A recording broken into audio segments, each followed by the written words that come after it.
Hola y bienvenidos a un episodio muy especial de mi canal de YouTube Español por Dentro. Normalmente cuando hago entrevistas a la gente, el ambiente es mucho más vivido y más animado, y más alegre. Pero el tema de hoy sobre el que vamos a hablar es un tema bastante fuerte y especialmente lo que está pasando en España desde hace unos días, especialmente en Valencia, la comunidad de Valencia. Es algo muy fuerte. Yo me refiero al incidente de la inundación de Valencia. También esta inundación ha pasado en Andalucía, me imagino. Bueno, según el registro oficial, más de 226 personas han muerto y ha sido muy fuerte el tiempo. Así que por eso os digo que este episodio o esta charla es muy diferente a lo de la normal. Y por eso, pues, para hablar de esto, yo tengo el encanto de tener conmigo una persona que ha trabajado de voluntario durante esos días en Valencia propio, Federico Miori. Muchas gracias, Federico, por estar aquí. El placer es mío y encantado de responder a todas las preguntas interesantes que puedan surgir. Bueno, pues gracias a Federico, hoy vamos a saber un poco más sobre lo que pasó exactamente y cómo han sido el trabajo de reparo y de voluntario, ¿no? Y primero, Federico, me gustaría saber de ti, ¿qué te motivó a ofrecerte como voluntario para ayudar en la inundación de Valencia? A ver, es más allá de la solidaridad, que es evidente que es necesaria para motivarme, también fue el hecho de varios problemas políticos que ha habido alrededor de la respuesta, tanto la prevención del desastre como el cómo se ha respondido por parte de las autoridades. Creo que hace falta que dé un poco de contexto para entender qué me motivó y cuál es la raíz del problema. Y es que en España tenemos un gobierno que es autonómico, es decir, por una parte tenemos el gobierno central y por otra parte tenemos el gobierno regional. ¿Cuál ha sido la raíz del problema a la hora de la respuesta tan pequeña? Pues ha sido que básicamente gobiernan, el partido político que gobierna, que tiene el gobierno central es diferente al gobierno regional. Entonces, no se han coordinado bien por parte de tener ideologías distintas y por anteponer su discurso político a salvar vidas, no se han coordinado debidamente. Entonces, básicamente ha sido esa frustración. Recuerdo que yo ya tenía ese sentimiento de frustración y de repente me llama mi mejor amigo diciéndome que se está planteando en ir ahí. Principalmente por no haber ni agua potable, el agua estaba cortada y no había ningún suministro de alimento. Entonces cogimos el coche, llenamos el coche de agua y comida y intentamos ir ahí. Esa fue la principal motivación tanto de mí como de decenas de miles de españoles que, fruto de la frustración del hecho de que haya bases militares a la espera de ser desplegadas para ayudar y no hacerlo, pues ese ha sido el principal detonante, que tanto yo como decenas de miles de españoles pues se lancen a las calles valencianas a tratar de ayudar a todas las personas afectadas. Bueno, y si hablo de la situación, ¿no? ¿Cómo era la situación, Federico, cuando llegaste al lugar por primera vez? Uf, la situación, vale que es obvio decirlo, pero la verdad que era catastrófica. Y aquí es relevante la reflexión de que uno al final está tan acostumbrado a ver fotos de desastres naturales en los medios de comunicación que realmente uno está inmunizado a pues ver imágenes con tantos daños materiales, con tantas víctimas mortales, y luego cuando llegas a realmente a un desastre natural y lo ves en persona y ves pilas de coches, de cuatro coches de alto, ves autobuses volcados, ves farolas y palmeras caídas, pues realmente entras en shock, sobre todo al ver las marcas del agua, de cómo ha llegado a 2 metros de altura el agua en muchas zonas, ver tantos destrozos naturales, tantos destrozos materiales y ver sobre todo, me impactó la primera impresión, el relativo silencio de... Nosotros llegamos ya cuando se había puesto el sol, ya era de noche, las 8 o 9 de la noche, y había, pues igual nos encontramos dos o tres servicios de emergencia en una ciudad, en un pueblo grande de 30.000 habitantes, y una vez pasabas las diferentes calles, eh, aparte del problema de que en esta calle había una palmera tapando la calle, en esta otra había una montaña de coches que impedía pasar, entonces fue llegar al centro del poblado a base de prueba y error. Em, Destacó mucho la cantidad de destrozos materiales y la cantidad de personas que necesitaban ayuda con respecto a la cantidad de medios oficiales que había disponibles para ayudar. Bueno, qué fuerte. ¿Y cuáles fueron tus principales tareas durante el trabajo de reparación? Aquí, esto yo creo que empieza a ser uno de los puntos porque probablemente voy a decir voy a dar muchos hechos que sean mucho más impactantes de los que he dado hasta ahora. Ujú, Y es que, impresionantemente, no tuve que hacer tareas de reparación porque era tal la catástrofe y tal la situación ujú, que había que hacer tareas de limpieza y tareas de suministro y reparto de comida. Es decir, a día de hoy, y esta es una de las cosas que muchos españoles intentamos reivindicar en el ámbito internacional, han pasado 18 días de la catástrofe. Pues a día de hoy, 18 días después, todavía no se ha podido empezar con las tareas de reparación. Siguen muchas calles inundadas, siguen las alcantarillas, se siguen atascando, siguen muchas calles con barro hasta la rodilla, otras, la mayoría sí que están hasta el tobillo de barro, y se siguen retirando coches, siguen muchas calles con montañas de muebles, porque lógicamente debido a la inundación de los pisos bajos, los vecinos pues iban tirando los muebles a la calle, entonces sigue siendo es un escenario que, lógicamente, a lo largo de 2 semanas sí que ha mejorado mucho, no está tan devastado, pero todavía no se ha empezado con las tareas de reparación, porque todavía se siguen vaciando supermercados, se siguen vaciando todos los locales, talleres, oficinas pequeñas y sobre todo garajes. Ahora el ujú. problema posteriormente está siendo los garajes con tuberías de aguas fecales reventadas, donde probablemente siga habiendo cuerpos 20 días después de la catástrofe. Entonces es una situación muy dura. Espera, la pregunta era, ¿cuál fue el panorama, no? La primera vez. Perdón, es que he perdido el hilo de Sí, la pregunta. sí, no, no, es que sí. Quería saber Ah, cuáles fueron, ¿cuál fue la sí, principal tarea? Entonces, tareas, sí. Sí. como conclusión de la pregunta, mi principal tarea fue la distribución de la comida. Estuve también en el ayuntamiento donde hubo una especie como de centro de control improvisado por los voluntarios. Ahí llegaban camiones y fue Ujú, una mezcla de descargar camiones, descargar palés de ujú, comida y agua y recursos, repartir y repartiendo esa comida y esa agua por las calles llevando la mano en mochilas, que eso al final era mucho peso, y ir palando y vaciando, despejando portales para poder hacer caminos, para que la gente ya pueda salir de sus casas y empezar a transitar por las calles. Y fueron, sorprendentemente, los voluntarios les tocó esa primera línea, eso que le debería haber tocado a los servicios de emergencia, pues lo tuvieron que hacer voluntarios porque al solo haber servicios locales y no haberse desplegado los servicios de emergencia del gobierno central, pues estaban muy saturados y nos tocaba hacer esas cosas tan precarias. bueno. Y Federico, mi siguiente pregunta es sobre qué tipo de daños viste más frecuentemente. Pues bueno, a ver, ya le he mencionado, afortunadamente para mí, Ujú, solo me ha tocado ver de forma directa daños materiales, a pesar ujú, de la gran cantidad de daños humanos que ha visto, ujú, que ha habido, perdón. ujú, Y básicamente, pues un montón de pues, coches destruidos, inundados, locales que chocaba ver lo destrozados que estaban, también saqueos, es decir, los locales que habían sobrevivido a la inundación estaban saqueados, habían llegado hasta ujú, saquear peluquerías para quitar asientos. O sea, una ujú, cosa es entendible ujú, que se saqueen supermercados debido a la falta de comida, pero ha ujú, propiciado mucha delincuencia debido al no acceso de los servicios de emergencia, incluido la ujú, policía, que es la que se encarga de mantener el orden jurídico, ujú, pues se ha disparado también la delincuencia. De hecho, era peligroso y la mayoría de voluntarios no teníamos agallas para salir por la noche porque había saqueos y el ir por ahí con recursos que escasean, como comida enlatada y ujú, agua, pues era casi una garantía de que te asaltasen.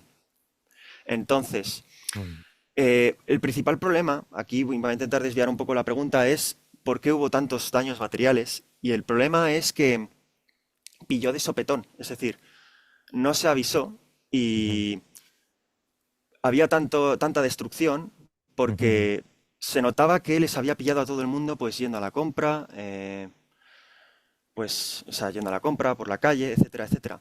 Y esto, la verdad que me abre una reflexión que es el tema de cómo se va a hacer los seguros. Otra cosa destacable es que, volviendo a lo que se está grabando la situación debido a motivos políticos, es que no se ha activado el nivel máximo de alerta y no se ha declarado la catástrofe. Eso es uno de los motivos por los que no hay tantos servicios de emergencia. Entonces, uno de los rumores que hay, que a mí la verdad me hiela la sangre, es pensar que probablemente no se haya declarado la catástrofe por un tema de seguros. Son tantos los daños materiales debido al hecho de que no se haya avisado que, pues, no sé, yo me encontraba con gente particular que después de limpiarle la casa le preguntaba, ¿y qué vas a hacer con el coche y tal? Y me decía, no, lo he perdido todo, he perdido el coche, he perdido Ujú. la casa, pues probablemente serían para esa persona 200.000 dólares de daños en patrimonio. Entonces, eso implica que es triste pensarlo, porque Ujú. implica que los políticos se están dejando llevar probablemente por acuerdos de empresas eh, para no admitir que han cometido errores, porque ese es el principal foco del problema, la negligencia en la gestión de la catástrofe, y pues no quieren admitirlo y al no admitirlo no están tomando las medidas necesarias, porque si de repente desplegasen el ejército y desplegasen a todos los bomberos de todas las comunidades autónomas para esa zona, estarían admitiendo que el desastre es mucho mayor de lo que habían reaccionado en un principio. Entonces les estaría dejando en evidencia y ese es el principal problema de los daños que se han visto, de por qué la consecuencia. También, siguiendo con los daños, improvisando, me estoy dando cuenta que se está, o sea, en el panorama internacional, creo que la gente no es consciente de la gravedad que va a tener esto con los muertos. Principalmente porque el hecho de que el gobierno central, el gobierno autonómico, el gobierno regional no avise, eh, ha hecho... A ver, es que esto es un tema muy delicado que sinceramente no sé cómo explicarlo. El gobierno autonómico cometió el error de no avisar de la catástrofe. Entonces, como no quiere admitir que ha cometido ese error, no ha declarado el nivel máximo de alerta y no ha pedido ayuda al gobierno central para demostrar que se las puede arreglar por él mismo. Y por otro lado, el gobierno central eh, no quiere imponer el nivel de alerta máximo, porque si no, el muerto le cae a él, por así decirlo. Porque así, si tiene que desplegarlo todos los medios y podría haberlo hecho antes, pues la gente le reprochará que podría haberlo hecho antes y no lo ha hecho. Entonces, como resultado, los políticos están jugando a la patata caliente. Mm. Pues no, la culpa es tuya, no, la culpa es mía, en vez de reaccionar. ¿Qué está causando eso? Que estaban saliendo tantas cifras de víctimas, he decidido congelar la cifra de muertos. Entonces, lo más probable es que esa cifra de 224 muertos sea falsa y los políticos lo sepan. ¿A qué me refiero con esto? La cifra de desaparecidos los primeros días estaban subiendo como Ujú. la espuma. El primer día eran 200 desaparecidos, el segundo 400, el tercero 800, y de repente, cuando se estaba hablando entre 1.500 y 2.500 desaparecidos, la cifra se congela y se deja de hablar de desaparecidos y se empieza a hablar de solo 200 muertos. Entonces, ¿por qué se está haciendo esto? Porque se han dado cuenta que la patata está tan caliente, siguiendo con esta analogía, que están intentando ocultar la cifra de muertos. Y Mm. a pesar de que la cifra de muertos iba congelada desde 4 días después del desastre, yo seguía oyendo anécdotas de familiares que decían, no, han encontrado al cuerpo de mi abuelo en el garaje con otras 5 personas. También otra experiencia, el propio parking de la Plaza Mayor al lado del ayuntamiento, tuvieron que desalojar la residencia de ancianos porque eso empezaba a oler mucho los cuerpos que había ahí debajo. Entonces, es un secreto a voces que esto probablemente llegue a 1.000 muertos, pero los políticos no tienen las agallas de admitirlo para tomar las medidas necesarias. Entonces, ¿por qué se ha hecho esto? Básicamente por el ridículo que han hecho. Hay que pensar, eh, otros gobiernos de otros países han ofrecido ayuda internacional. Francia ha ofrecido bomberos y España los ha rechazado. Y a pesar de que España haya rechazado la ayuda francesa, los bomberos franceses han venido porque veían que la situación era tan desastrosa que vamos a ignorar el rechazo y vamos a venir igualmente. Y los bomberos habían llegado a pueblos donde todavía no habían llegado militares y bomberos, donde solo había voluntarios, para que dar la perspectiva a la gente que no sea de España de la gravedad de la catástrofe y de la negligencia de la gente que está ahí arriba mandando, mientras que hay gente en los despachos acorbatada pensando qué hacer, hay decenas de miles de ciudadanos tirándose al barro a ayudar a esa gente, a darles comida, a limpiarles las calles.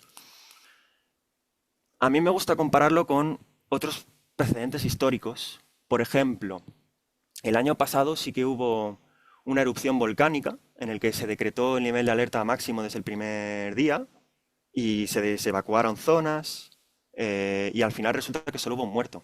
Sí que es cierto que hay mucha gente que a día de hoy sigue sin haber recuperado su casa. En Madrid hace 2 o 3 años hubo una nevada y es una zona en la que nunca nieva y desde el principio se decretó el nivel de alerta máximo y al final no hubo ningún fallecido. Entonces, por recapitular, los daños que se han visto han sido más daños, te diría que casi morales, porque aunque haya tanto daño material y tanta víctima, debido a esta catástrofe hay un sentimiento de rabia tan generalizado en la población que yo creo que el daño también ha sido reputacional. Hemos hecho un ridículo internacional de tal calibre al ver que ha habido un desastre con probablemente 1000 muertos y que nadie de arriba está haciendo nada, que va a dejar secuelas durante mucho tiempo. Qué fuerte. Y pues hablando de esta, pues el trabajo de los voluntarios como tú y Mm. profesionales como bomberos, ¿no? ¿Cómo describirías la colaboración que había entre los voluntarios y los profesionales mientras estuviste ahí? A ver, fue una colaboración muy baja, o sea, sí que había colaboración. Por ejemplo, vamos a ir por orden cronológico porque me estoy dando cuenta que desvarío mucho en las preguntas. Ujú. El primer día sí que llego al ayuntamiento y sí, por ejemplo, hay policías locales. Hay medio local, la típica policía de ese pueblo. Entonces sí que, bueno, había de todo. Algunos sí que estaban ayudando a descargar la comida. Ujú. Luego también sí subía al piso de arriba a ver si había pues ropa o lo que sea y sí que me encontraba a 5 policías mirando el móvil. Entonces ahí eso denota como sí que había gente que de propio pie, a pesar de ser profesional, estaba dispuesta a bajar y mancharse de barro, pero sí que veías muchos policías con el uniforme pues limpito, a pesar de estar todo lleno de barro. Em, por otro lado, más ya tirando hacia 2 o 3 días después de la catástrofe, sí que empieza a llegar la UME, que es los servicios de emergencia militar. Ujú. Tampoco llegan muchos y sí que los pocos que hay sí que se intentan mezclar con los voluntarios para colaborar, pero el principal problema es que había tan pocos medios oficiales de emergencia que tenían que centrarse en las zonas más graves. Por ejemplo, había un centro comercial con capacidad para 5.000 coches y ahí muy probablemente haya una cantidad de cuerpos de personas sin vida pues bastante importante. Entonces, mientras que los servicios de emergencia se tenían que centrar en las zonas más críticas, pues era tan grande el área de devastación, creo que ha habido 400.000 o medio millón de afectados. Entonces, que al final la mayoría de voluntarios en ningún momento interactuaban o colaboraban con los servicios de emergencia. Digamos que estaba cada uno a lo suyo. Bueno, pues es muy fuerte lo que dices y Sí. bueno, pues ya has hablado, ya nos has contado unos de los desafíos que has tenido, pero si te pregunto cuál fue el mayor desafío que enfrentaste durante tu labor de voluntariado, ¿cuál sería? A ver, no hay... Le he estado dando vueltas y tampoco, o sea, no hay ningún desafío que pueda destacar por encima. Sí ha habido muchos. Mm. Por un lado, a nivel particular, el hecho de que llegásemos tan solo 48 horas después del desastre, mi amigo y yo tuvimos muchas dificultades para llegar por carreteras cortadas debido pues, a puentes que se habían caído por el agua.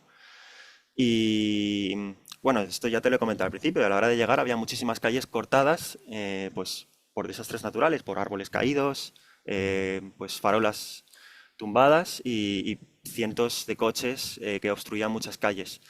Luego, sí que durante la estancia tuvimos muchos desafíos particulares a nivel individual. Nosotros en nuestro caso fuimos con la idea de ir ahí a descargar el coche lleno de comida para luego Ujú. volver a salir y dedicarnos a traer comida.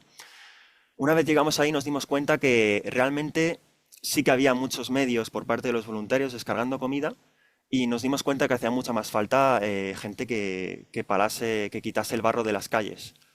Entonces, ¿cuál era el problema? No habíamos venido preparados. No veníamos con repuestos de ropa, no veníamos con Ujú. equipamiento preparado como botas de agua o pantalones impermeables. Entonces, aparte del cansancio físico extremo debido a pues caminar sobre el barro, que al final es como es pegajoso y es viscoso, pues es muy difícil moverse, y el hecho de tener que estar todo el rato excavando con la pala para quitar el barro, que con las horas ya se estaba empezando a secar y a volver arcilloso, pues se juntaba por un lado el cansancio, Por otro lado, debido a no tener ropa de recambio y debido a estar todo el rato con los pies y piernas mojadas, estábamos con frío constante, con todo el rato la piel mojada. De hecho, tuvimos que tener mucho cuidado con los pies de trinchera. En los pies de trinchera, que se le llama así porque empezó la Primera Guerra, es una condición, una patología en los pies que se llamó así por la Primera Guerra Mundial, es cuando después de tantas horas el pie está en remojo, em, la piel de la planta del pie se empieza a deshacer. Al final del día, cuando nos quitábamos los zapatos, teníamos la piel blanca, arrugada y muy blanda, a punto de deshacerse. Y claro, eso es muy, muy peligroso en el caso de la Primera Guerra Mundial, porque se les deshacía la piel y al final eso con todas las infecciones de bacterias, pues se les infectaba el pie.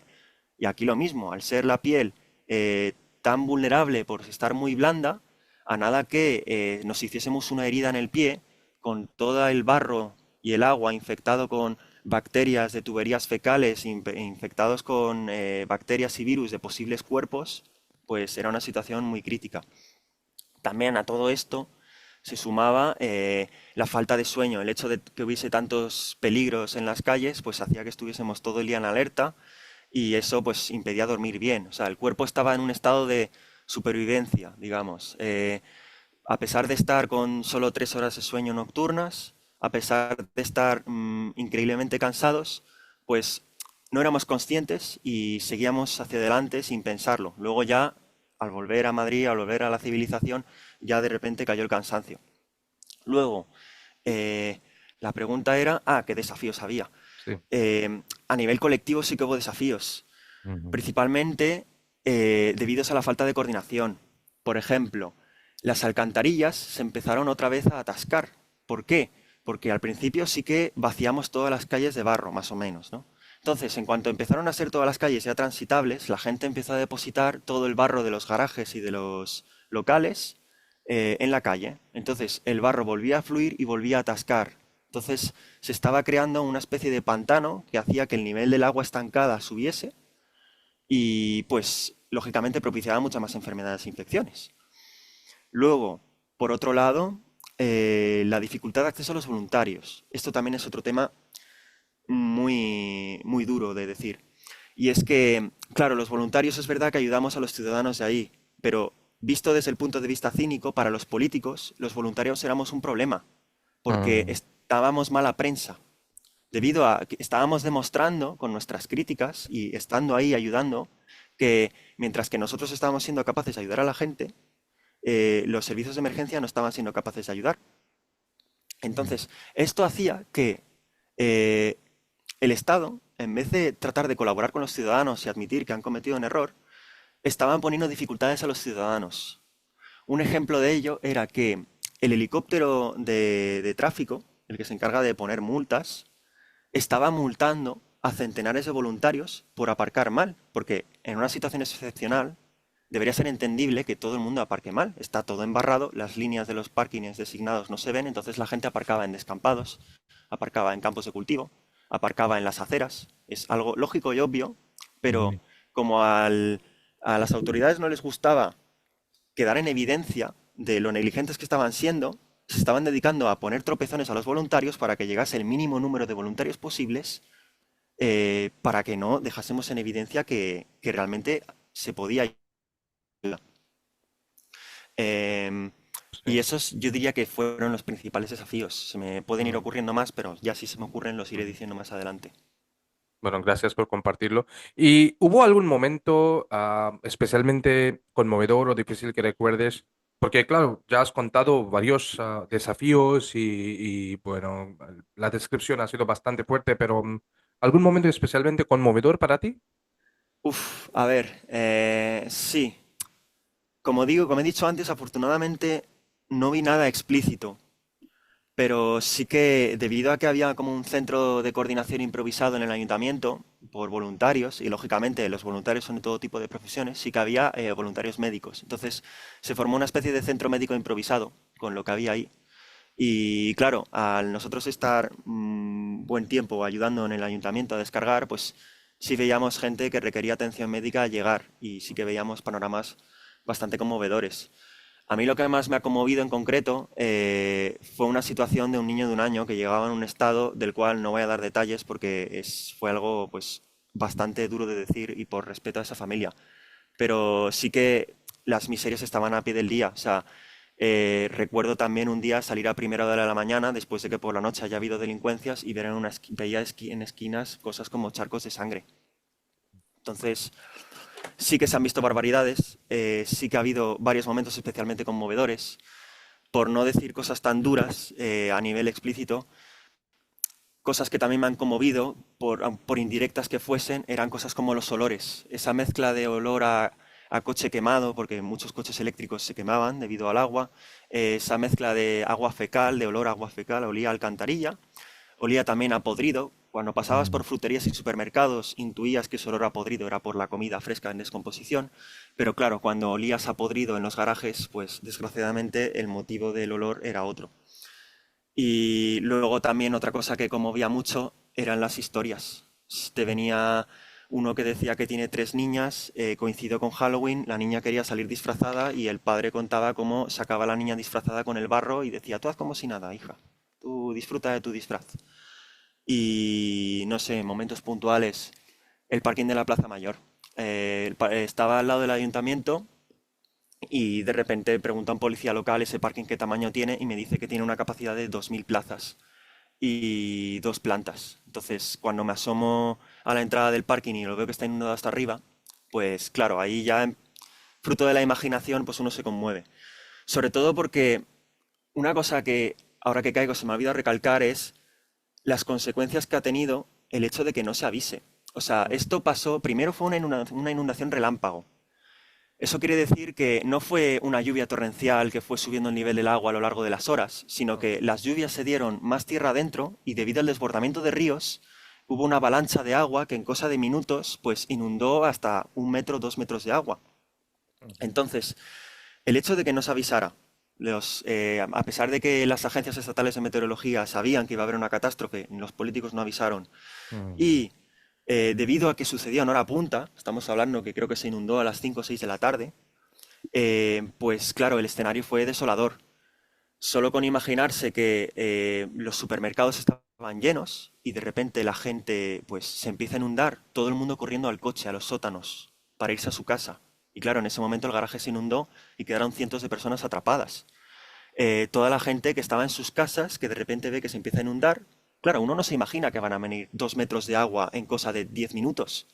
Cuando alguien ve una inundación, dice, bueno, pues llegará hasta la rodilla, llegará hasta la cadera.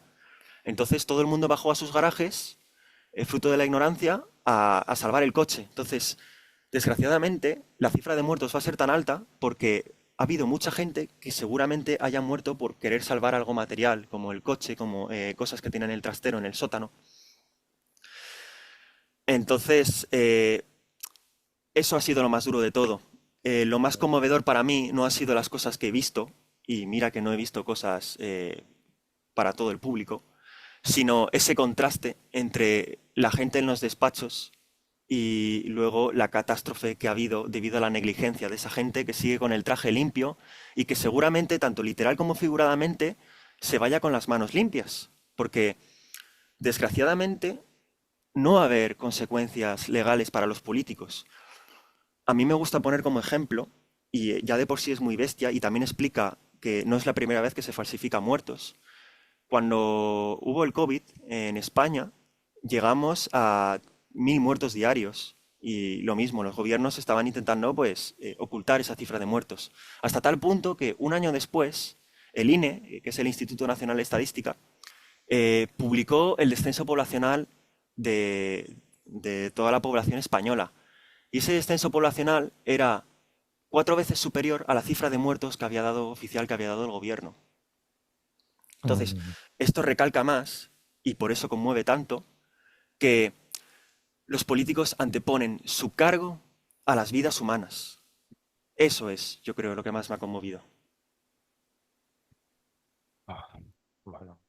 Eso es. Pues mi siguiente pregunta, Federico, es ¿cómo reaccionó la comunidad local, ¿no? ante la ayuda de los voluntarios? Porque me imagino que Mm. con tanta negligencia por parte del establecimiento, la ayuda de los voluntarios habría pues sido muy agradecido, ¿no? Pues sí, lógicamente, ¿no? Ujú. Era de esperar.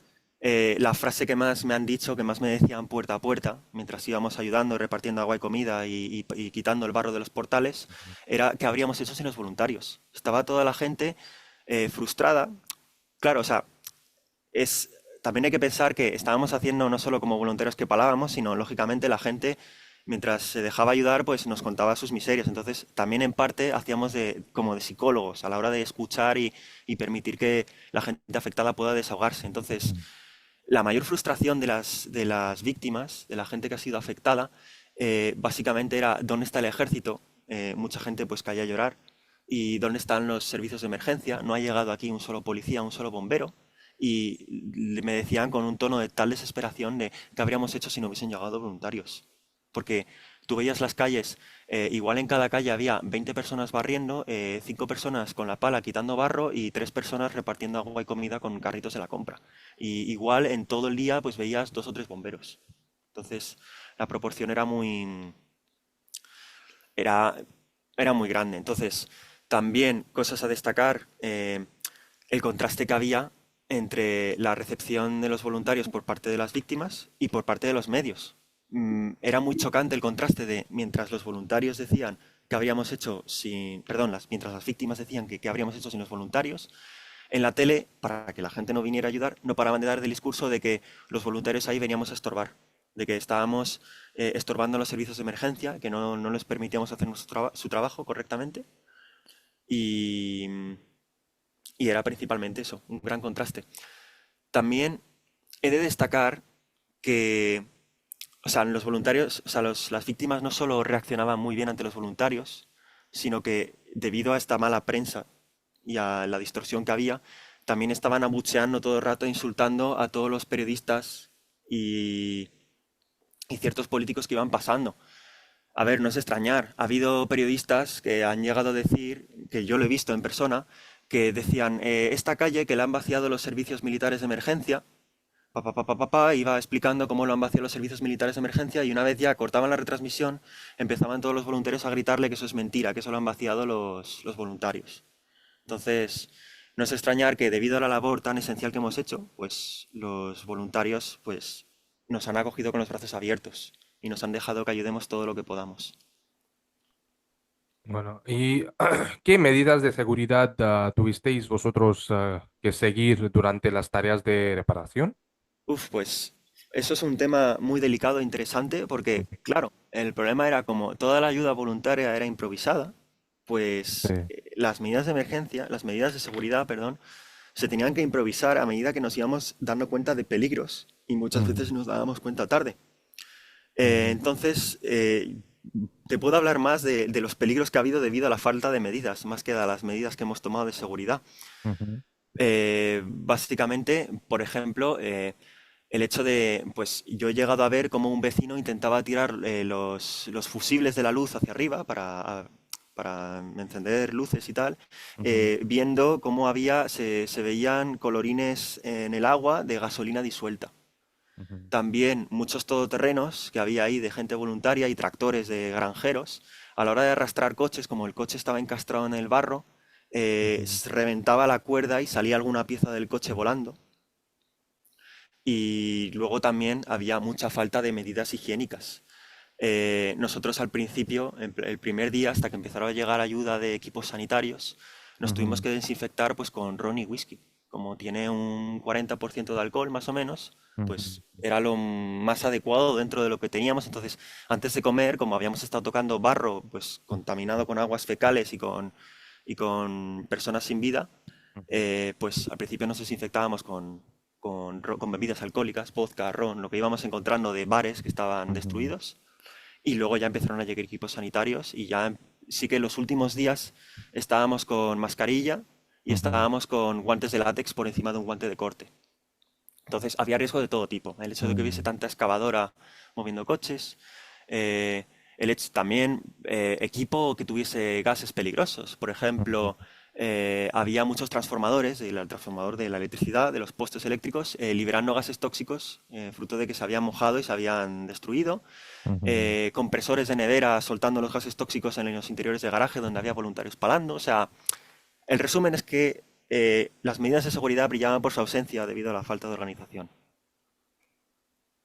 Bueno, y pues para terminar esta entrevista tan fuerte y tan conmovedora, me gustaría saber de ti, ¿no? ¿Qué has aprendido, Federico, tú personalmente o cómo te ha impactado esta experiencia? Hmm. A ver, lo primero y más obvio es como es a valorar las cosas básicas. O sea, el hecho de haber estado ahí 3 días con la misma ropa mojada, haber estado 3 días sin poder ducharme lleno de barro, sin poder lavarme los dientes, eh, pasando hambre, porque si bien había suficiente comida, el hecho de estar trabajando tantas horas, pues hacía que al final tuvieses un hambre demoledora. Yo me he llegado a comer en una comida ahí, pues 3 latas de conservas. Entonces, ha habido unos días que, por un lado, estaba con el shock de no creerme que haber vuelto a la civilización. O sea, cuando volvía a Madrid y estaba todo bien, seguía teniendo la sensación, mi cabeza seguía ahí, escuchando las excavadoras, pitando, dando marcha atrás, escuchaba las sirenas, los sonidos de las palas. Y entonces ya volver a la civilización pues hace que valore mucho cosas como una ducha con agua caliente, comer caliente, dormir en un colchón y luego pues lógicamente el hecho de ver que mi familia está bien, todas mis cosas materiales están bien. Ese ha sido uno de los aprendizajes. Luego otro aprendizaje, o más que aprendizaje, cosas que me han dado pie a reflexionar mucho, es yo siempre he sido, como llevamos muchos años en España con una situación política muy polarizada, bueno, como en todo el mundo, en Estados Unidos también la Mm, polarización política es extrema y en muchos países. sí. eh, yo siempre era de los que tenía el discurso de si los políticos en España son tan malos y tan negligentes, pues es como los votamos nosotros, pues al final España tiene a los políticos que se merece, ¿no? Pero debido al contraste tan fuerte entre la gente dispuesta a ayudar y ver que realmente había tan buen corazón en los españoles y ver Ujú, que había tanta psicopatía entre los políticos, ujú, eh, pues me hace plantearme esta pregunta de ¿qué es lo que hace que teniendo un pueblo tan generoso y que sale tan adelante y con tan buenos valores, realmente tengamos políticos tan polarizados ujú, y tan malos, ¿no? Entonces, esa ha sido la reflexión que me ha dado como conclusión a todo esto. Sobre todo porque cínicamente otro aprendizaje es que tristemente para los políticos somos un tablero de ajedrez, ujú, donde si tienen que elegir entre eh, agachar la cabeza, bajarse los pantalones, como se suele decir en España, y ujú, ayudar al pueblo y admitir que han cometido el error, no, prefieren no admitirlo, tratar de echarle la culpa al otro y tratar de ponerle trabas al que ha cometido el error para demostrar que el otro ha cometido el error. No sé, he puesto aquí al final en el guión dos frases que son demoledoras. La primera es una frase que dijo el rey de España, ujú. porque 4 o 5 días después del desastre vinieron a hacer una visita, tanto el presidente del gobierno como el rey de España. Por si hay gente que no lo sabe, vivimos en una monarquía parlamentaria. Eso quiere decir que seguimos teniendo un rey, pero a efectos prácticos ese rey solo tiene poderes representativos, es decir, su única función es representar al pueblo español como su conjunto. Y realmente no tiene poderes legales ni poderes Ujú, ejecutivos. Y luego, por otro lado, sí tenemos al presidente central y a los gobiernos autonómicos que sí que se eligen por votación.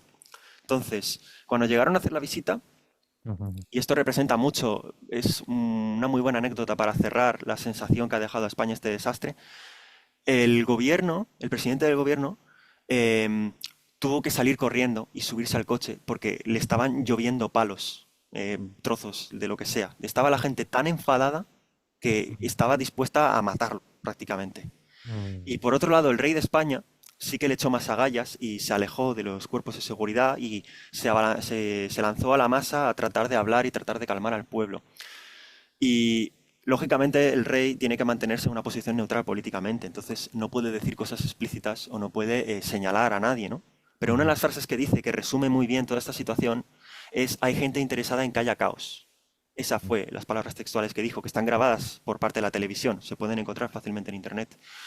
Y otra frase muy destacable que dijo el rey, perdón, que dijo el presidente 2 días ujú, después desde su despacho con su corbata limpia, em, visto que se estaba agravando tanto la situación y que el gobierno regional estaba echando la culpa al gobierno central, el gobierno central respondió con esta maravillosa frase: si necesitan ayuda, que la pidan. Es decir, en una situación donde hay oficialmente 200 muertos y probablemente entre 1000 y 2000 muertos, el gobierno central ha dicho, si necesitan ayuda, que la pidan. En una situación donde gobiernos internacionales están ofreciendo ayuda y están mandando ayuda a pesar de que el gobierno lo rechace. Yo creo que esa es una frase que aunque sea muy bestia, aunque sea difícil de tragar y aunque suene fácil, o sea, es fácil de decir pero dura de escuchar, creo que me parece la mejor forma de cerrar esto para concienciar a la gente que está fuera de España, que no es consciente de las repercusiones políticas que puede tener esto. Porque voy a también a poner otro ejemplo para cerrar, ya que debido a todo este desastre, pues lógicamente me he informado de precedentes. De hecho, creo que los he mencionado antes. El mejor precedente es que en el año 1957 hubo también otra riada de características similares que llegó a metro y medio de agua en Valencia. Pues esa riada se avisó por la radio, tanto 2 días antes como el día anterior, como la mañana anterior, va a haber una riada que va a llegar a 2 metros. Y una vez hubo la riada, desde el minuto uno hay imágenes, en blanco y negro, lógicamente, pero hay imágenes de cómo ya había efectivos militares empezando a limpiar las calles. Pues en ese desastre solo hubo 80 muertos. Y en este probablemente haya más de 1000 muertos. Yo creo que esa es la conclusión, ese es el aprendizaje que he sacado. Es duro, es muy pesimista. Yo solo puedo pensar que ojalá vaya mejor. Yo creo que hacen falta jóvenes con buenos valores que lleguen a la política para ver si llega algún día la revolución, pero hasta entonces solo queda esperar y tratar de que el pueblo salve al pueblo, ya que el Estado lo único que hace es aprovecharse del pueblo.